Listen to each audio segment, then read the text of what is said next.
Hey guys, this is Sandeep, I am your English trainer. और आज की वीडियो बड़ी ही खास होने वाली है क्योंकि आज आपको सिखाने वाला हूँ मैं बहुत सारे इंटरेस्टिंग वर्ड जिनको सीखकर डेफिनेटली आपकी इंग्लिश इंप्रूव हो जाएगी।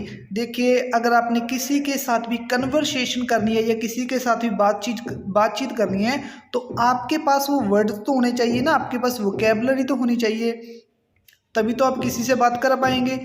तो चलिए जी, शुरू करते हैं हमारी इंग्लिश को इम्प्रूव करना और सीखते हैं बड़े ही इंटरेस्टिंग वर्ड्स। तो ये है हमारे कुछ वर्ड्स। आप कह सकते हैं जैसे कि एनीवे, इसका मतलब खैर, वैसे भी। Anyway he is my friend. Frankly, साफ साफ या फिर खुलकर, खुलकर कहना या फिर साफ साफ कहना, दैट इज कॉल्ड फ्रैंकली। ओ आई सी, इसका मतलब अरे अब मैं समझा। ओ आई सी, अब मैं समझा। या आप कह सकते हैं अरे के लिए यूज़ कर सकते हैं। बाय द वे, वैसे। By the way he is my friend. By the way, वैसे। चलो ये बताओ, by the way tell me who are you. जैसे हम कह सकते हैं by the way tell me who are you. Next, by chance, इत्तिफाक से, संयोग से, या हम किसी को कह सकते हैं कि ये मान लो, बाय चांस।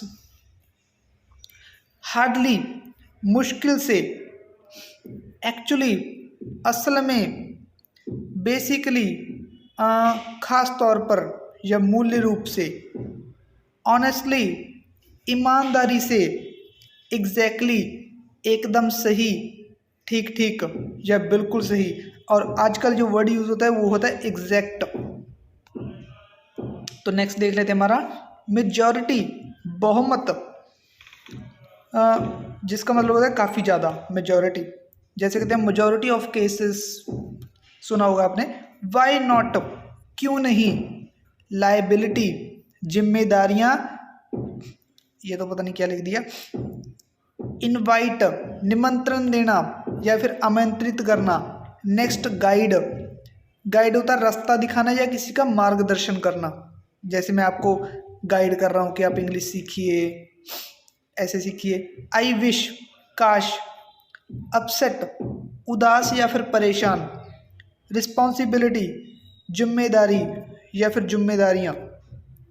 न्यूज़पेपर, अखबार, समाचार पत्र।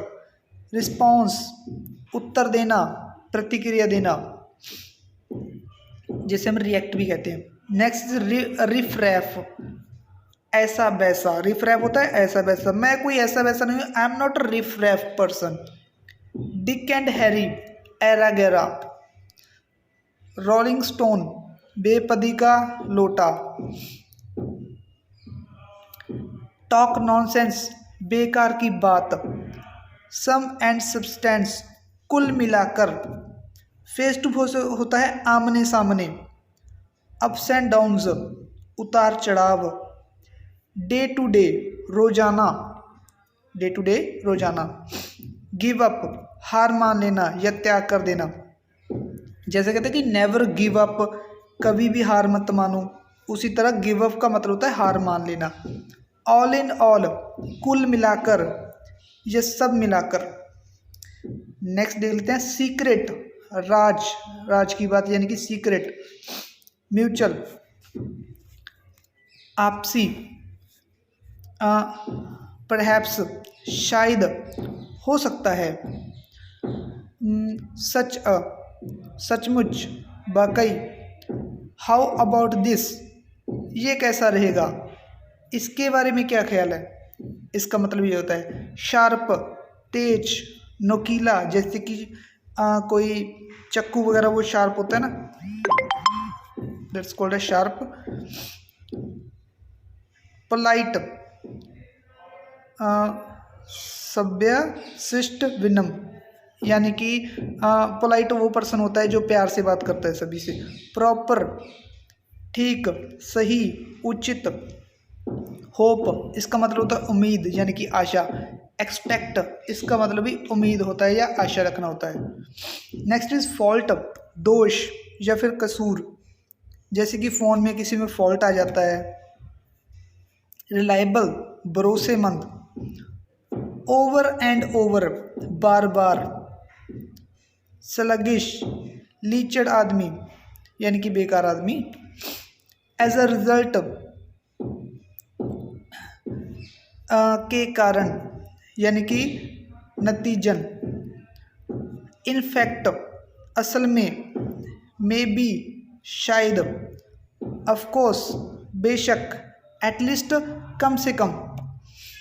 आई नो मुझे पता है या फिर मैं जानता हूँ। शिट इसका मतलब होता है सत्यानाश। डैम इट इसका मतलब भी सत्यानाश। कह सकते हैं ओ शिट ये तो होता है दैट तरीकी। आई थिंक मुझे लगता है। ओ माई गॉड हे भगवान। इन माई वेन इन वेन व्यर्थ में। सो फार अब तक। इन ऑन टाइम समय पर। शॉर्टकट नज़दीक का रास्ता होता है जो उसे हम शॉर्टकट कहते हैं। राइट नाउ इसी समय। तो ये थे हमारे कुछ इंटरेस्टिंग वर्ड जो मैंने आपको सिखाए। उम्मीद करूँगा कि आपको ये अच्छे भी लगे होंगे और इनमें से आपको कुछ सीखने को भी मिला होगा। तो वीडियो को लाइक कमेंट और चैनल को सब्सक्राइब जरूर कर दें। तो मिलते हैं नेक्स्ट वीडियो में, तब तक के लिए बाय बाय, टेक केयर। सीखते रहें। संदीप एकेडमी पटना।